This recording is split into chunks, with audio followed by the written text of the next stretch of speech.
মহাজোট সরকারের 2 বছর পূর্তি আজ, সামনে নানা চ্যালেঞ্জ। সন্ধ্যায় জাতির উদ্দেশ্যে ভাষণ দেবেন প্রধানমন্ত্রী। নির্বাচনী ওয়াদা সাফল্য নিয়ে সরকারের বিরুদ্ধে মিথ্যাচারের অভিযোগ বিএনপির। পৌর নির্বাচন সুষ্ঠু করতে 44 জেলার 112 পৌরসভায় সেনা ও বিডিআর মোতায়েনের সিদ্ধান্ত। আন্তর্জাতিক মাদক চোরাচালানের অন্যতম হোতা ভারতীয় নাগরিক শেখ মোহাম্মদ ফারুক গ্রেফতার।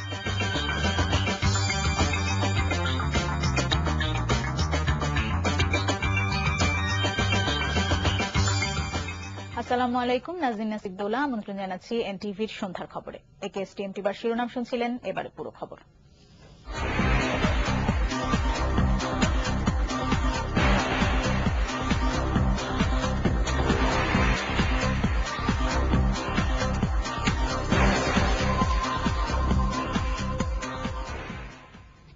2021 সাল নাগাদ কেমন বাংলাদেশ দেখতে চাই আমরা, সেই রূপকল্প দিয়েই ক্ষমতায় আসা মহাজোট সরকার গেল 2 বছরে রূপকল্পের পথে কতটা এগিয়েছেন তার হিসেব নিকেশ বা বিচার বিশ্লেষণ চলছে এখন।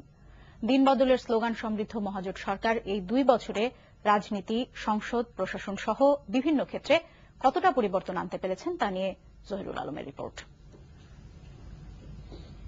ওয়াইফাই কানেকশন নিয়ে আপন মনে কাজ করছে এইসব তরুণেরা। চোখে মুখে তাদের অনেক স্বপ্ন ডিজিটাল বাংলাদেশের। আর এদিকে অবদ্ধ যন্ত্রণায় ছটফট করছে অফিসগামী এই মানুষগুলো।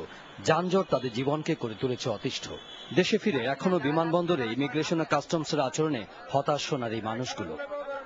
এসব ভালো মন্দ নানা অভিজ্ঞতার মিশেলে কেটে গেল মহাজোট সরকারের 2 বছর। ব্যক্তি স্বাতন্ত্র্যে প্রধানমন্ত্রী নিজে বা মতিয়া চৌধুরীর মতো তার কিছু সহকর্মী সরকারের 2 বছরকে আলোচনায় রেখেছেন। তবে 2-1 ছাড়া বাকি মন্ত্রীদের সম্পদের হিসেব বা আয়ের উৎস মেলেনি।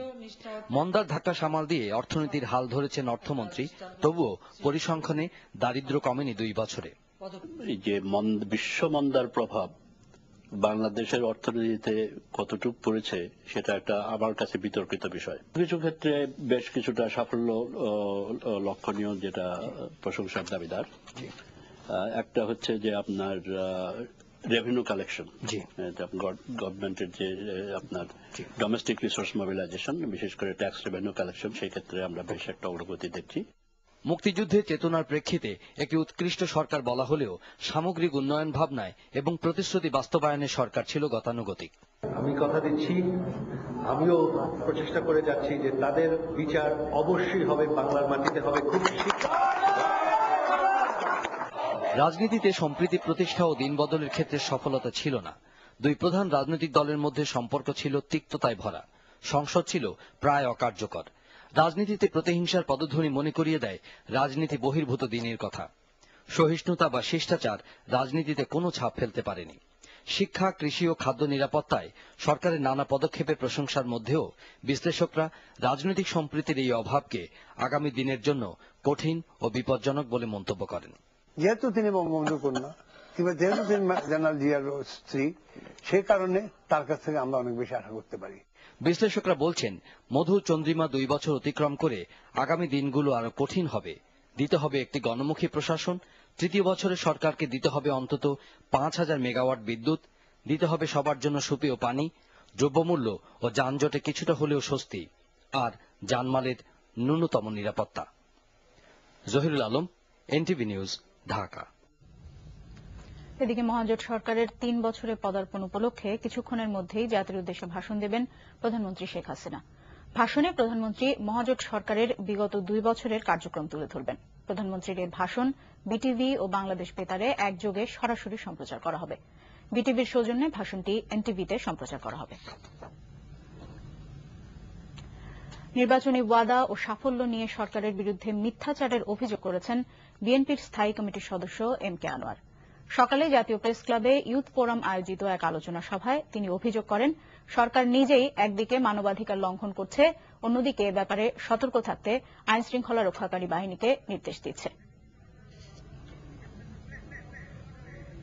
নির্বাচনের আগে তারা যেসব ওয়াদা করেছিলেন, প্রকাশ্যে তারা এখন বলছে যে সেসব ওয়াদা আমরা করিনি। এখন আবার দাবি করছে তারা খাদ্যে স্বয়ংসম্পূর্ণ হয়েছে। পৌরসভা নির্বাচন সুষ্ঠুভাবে সম্পন্ন করতে 29 জেলায় দর্শক, জাতির উদ্দেশ্যে প্রধানমন্ত্রী শেখ হাসিনার ভাষণ বিটিভির সৌজন্যে এখন সরাসরি সম্প্রচার করা হচ্ছে। আসসালামু আলাইকুম। ইংরেজি নববর্ষের শুভেচ্ছা নিন। 2008 সালে 29শে ডিসেম্বর অনুষ্ঠিত জাতীয় ও আন্তর্জাতিকভাবে প্রশংসিত অবাধ ও সুষ্ঠু জাতীয় সংসদ নির্বাচনে আপনার বিপুল ভোটে আওয়ামী লীগ নেতৃত্বাধীন মহাজোটকে বিজয়ী করেছিলেন। 2009 সালে 6 জানুয়ারি দেশ পরিচালনার দায়িত্ব গ্রহণ করি। আজ সরকারের 2 বছর পূর্ণ হল। এ সময় সরকার পরিচালনায় সহযোগিতা করার জন্য আমি আপনাদেরকে আন্তরিক ধন্যবাদ জানাচ্ছি। আজকের দিনে আমি গভীর শ্রদ্ধা জানাচ্ছি সর্বকালের সর্বশ্রেষ্ঠ বাঙালি জাতির পিতা বঙ্গবন্ধু শেখ মুজিবুর রহমানকে। শ্রদ্ধা জানাচ্ছি জাতীয় চার নেতা সৈয়দ নজরুল ইসলাম, তাজউদ্দিন আহমেদ, ক্যাপ্টেন এম মনসুর আলী এবং AHM কামরুজ্জামানের প্রতি। আমি শ্রদ্ধার সঙ্গে স্মরণ করছি 30 লাখ শহীদ এবং 2 লাখ নির্যাতিত মা বোনকে, যাদের সর্বোচ্চ আত্মত্যাগের বিনিময়ে আমরা প্রিয় মাতৃভূমির স্বাধীনতা পেয়েছি। আমি যুদ্ধাহত মুক্তিযোদ্ধা এবং শহীদ পরিবারের সদস্যদের প্রতি গভীর সহমর্মিতা জানাই। আমি গভীর বেদনার সাথে স্মরণ করছি 1975 সালের 15ই আগস্টের ঘৃণ্য হত্যাকাণ্ডের শিকার আমার মা বেগম ফজলুন্নেসা মুজিব, আমার 3 ভাই শহীদ ক্যাপ্টেন শেখ কামাল, লেফটেন্যান্ট শহীদ শেখ জামাল ও 10 বছরের শহীদ শেখ রাসেলকে। সে রাতে নির্মম হত্যাকাণ্ডের শিকার সকল শহীদদের প্রতি আমি গভীর শ্রদ্ধা জানাচ্ছি। স্মরণ করছি 2004 সালে 21 আগস্টের গ্রেনেড হামলায় নিহত আওয়ামী লীগ নেত্রী আইভি রহমান সহ শহীদ 22 নেতাকর্মীকে। স্মরণ করছি বিএনপি জামাত জোট সরকারের সময় নির্মম হত্যাকাণ্ডের শিকার প্রাক্তন অর্থমন্ত্রী MS কিবরিয়া, আওয়ামী লীগ নেতা আহসানুল্লাহ মাস্টার, মমতাজ উদ্দিন সহ 21,000 নেতাকর্মীকে। গত বছর জুনে রাজধানী নিমতলীর ভয়াবহ অগ্নিকাণ্ডে নিহত 121 জন সহ বিগত 1 বছরে বিভিন্ন দুর্ঘটনায় যারা প্রাণ হারিয়েছেন, আমি তাদের রুহের মাগফিরাত কামনা করছি। প্রিয় দেশবাসী, আমাদের নির্বাচনী ইশতেহার রূপকল্প 2021-এর প্রতি আস্থা স্থাপন করে আপনারা আমাদের দেশ পরিচালনার দায়িত্ব দিয়েছেন। দায়িত্ব গ্রহণের পর থেকে আমি এবং আমার সহকর্মীগণ আপ্রাণ চেষ্টা করছি আপনাদের আস্থার প্রতি সম্মান দেখিয়ে সাধারণ মানুষের ভাগ্য উন্নয়নের। আমরা 2 বছরে কতটুকু সাফল্য অর্জন করতে পেরেছি তা বিচারের ভার আপনাদের। তবে আপনাদেরকে বিএনপি জামাত জোট সরকারের প্রথম 2 বছর আর আমাদের বিগত 2 বছরের মধ্যে তুলনা করতে অনুরোধ করব। বিএনপি জামাত জোট সরকারের 5 বছরে এবং পরবর্তী তত্ত্বাবধায়ক সরকারের 2 বছরে দেশের সকল গণতান্ত্রিক প্রতিষ্ঠান ভেঙে পড়েছিল। বিদেশে বাংলাদেশের পরিচিতি ছিল সন্ত্রাস, দুর্নীতি আর জঙ্গিবাদের দেশ হিসেবে। তাদের রেখে যাওয়া জঞ্জাল দূর করে বিশ্বমন্দা সত্ত্বেও অর্থনীতি সহ সকল ক্ষেত্রে স্থবিরতা কাটিয়ে দেশকে সচল করা অত্যন্ত কঠিন কাজ ছিল।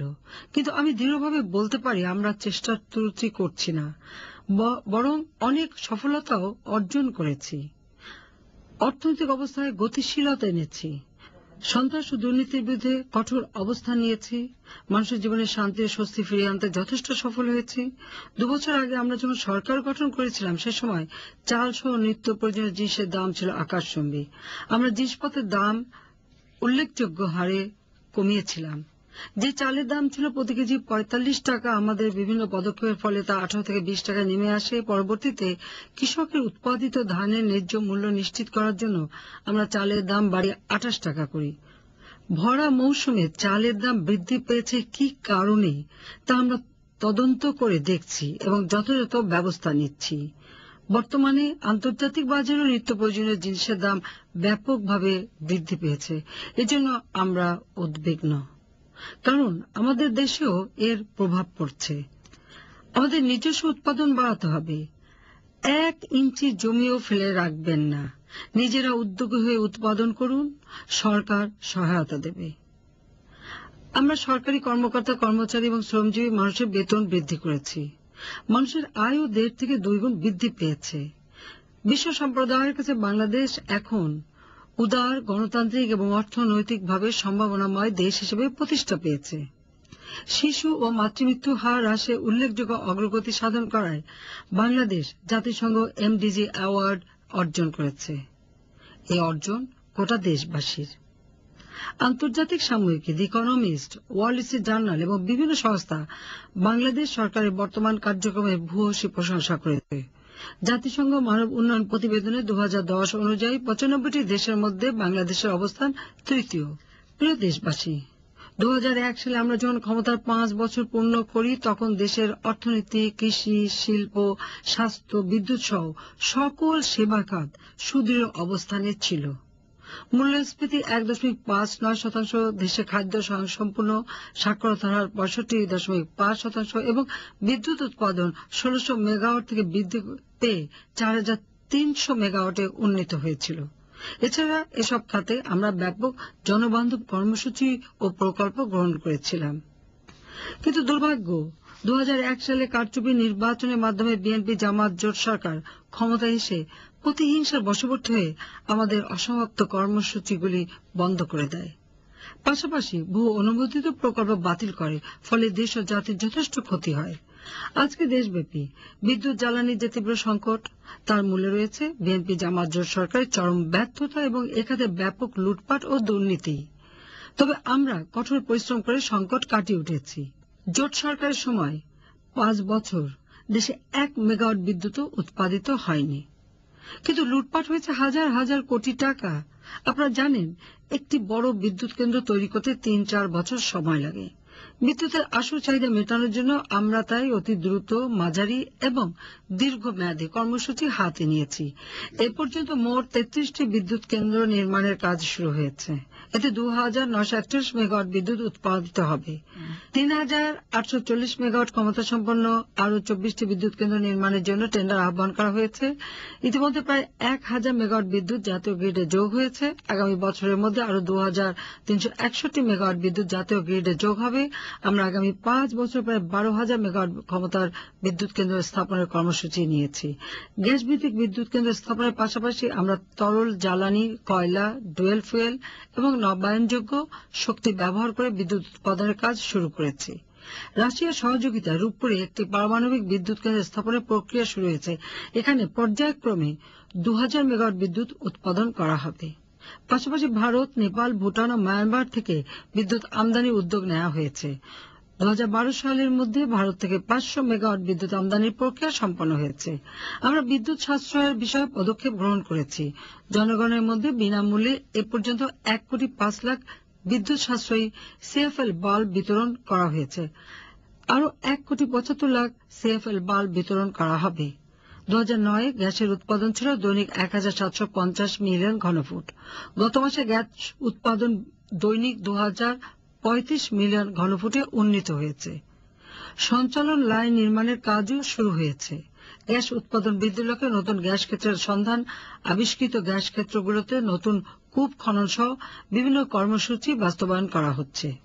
2012 সালের মধ্যে দৈনিক 500 মিলিয়ন ঘনফুট গ্যাসের সমপরিমাণ এলএনজি আমদানির উদ্যোগ নেওয়া হয়েছে। 2 বছর আমরা যত কাজ করেছি, এটা কেবল আওয়ামী লীগ সরকারের পক্ষেই সম্ভব। অতীতে কোন সরকারের পক্ষেই এত উন্নয়ন কাজ করা সম্ভব হয়নি। প্রিয় দেশবাসী, কৃষি আমাদের অর্থনীতির মূল চালিকা শক্তি। পুনরায় দেশকে খাদ্য সম্পূর্ণ করার উদ্যোগ আমরা নিয়েছি। গত 2 বছরে সারের দাম আরো 3 দফা হ্রাস করেছে। ইউরিয়া এখন 12 টাকা, টিএসপি 20 টাকা এবং ডিএপি 25 টাকা কেজি। কৃষকদের সেচের জন্য ডিজেল ও বিদ্যুতে চলতি অর্থবছরে প্রায় 6,000 কোটি টাকা ভর্তুকি দেওয়া হচ্ছে। আমরা কৃষক পরিবারের মধ্যে কৃষি কার্ড বিতরণ করেছি।